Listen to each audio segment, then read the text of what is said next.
اللهم اهدنا فيمن هديت، وعافنا فيمن عافيت، وتولنا فيمن توليت، وبارك لنا فيما أعطيت، وقنا برحمتك واصرف عنا شر ما قضيت، إنك تقضي ولا يقضى عليك، إنه لا يذل من واليت ولا يعز من عاديت، تباركت ربنا وتعاليت.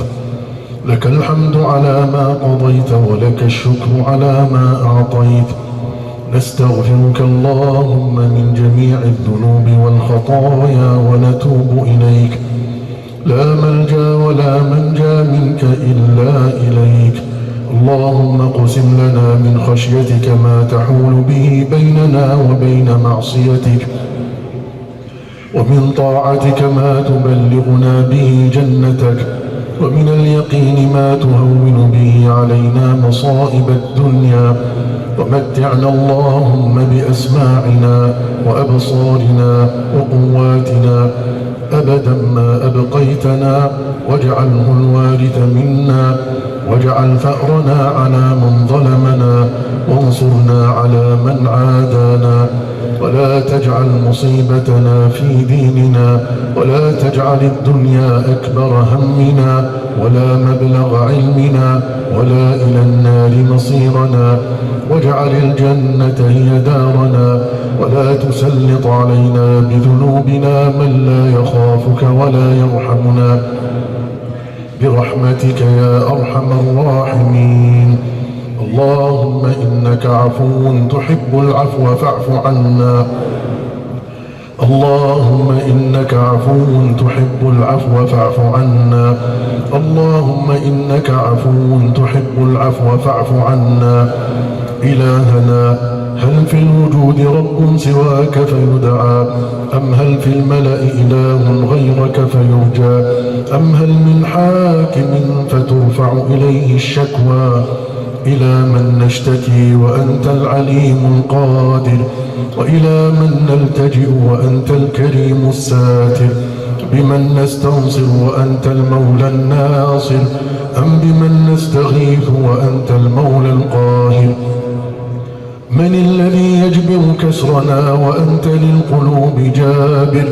من الذي يغفر ذنبنا وأنت للذنوب غافر؟ يا من هو عالم بالسرائر والضمائر، يا من هو الأول والآخر والظاهر والباطن، يا أمان الخائفين، يا من هو عند قلوب المنكسرين، يا من يجيب دعوة المضطرين، يا منقذ الهلكى، يا منقذ الغرقى، ويا منجي الهلكى، ويا رافع كل بلوى، ويا منتهى كل شكوى، يا من كان نعم المجيب لنوح لما دعاه، وبرحمته كشف الضر عن أيوب إذ ناداه. إليك نشكو ضعف قوتنا وقلة حيلتنا وهواننا على الناس، يا أرحم الراحمين. أنت رب المستضعفين وأنت ربنا. إلى من تكلنا؟ إلى بعيد يتجهمنا، أم إلى عدو ملكته أمرنا؟ إن لم يكن بك علينا غضب فلا نبالي، ولكن عافيتك هي أوسع لنا. نعوذ بنور وجهك الذي أشرقت له الظلمات وصلح عليه أمر الدنيا والآخرة من أن ينزل بنا سخطك أو يحل بنا غضبك. لك العتبى حتى ترضى، ولا حول ولا قوة إلا بك.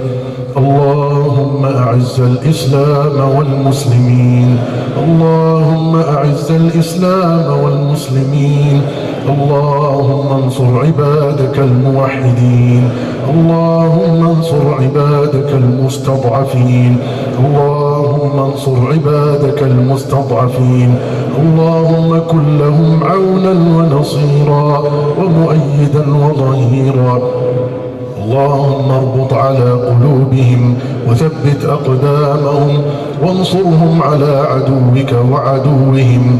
اللهم عليك عليك باليهود وأعوانهم اللهم عليك باليهود وأعوانهم اللهم أرنا فيهم عجائب قدرتك اللهم أنزل بهم بأسك الشديد الذي لا يرد عن القوم المجرمين اللهم لا ترفع لهم راية واجعلهم لمن خلفهم آية اللهم زلزل الأرض تحت أقدامهم واقذف الرعب في قلوبهم واجعلهم غنيمة للمسلمين يا قوي يا متين اللهم آمنا في دورنا وأصلح أئمتنا وولاة أمورنا اللهم اجعل ولايتنا في من خافك واتقاك واتبع رضاك يا رب العالمين ربنا ظلمنا أنفسنا وإن لم تغفر لنا وترحمنا لنكونن من الخاسرين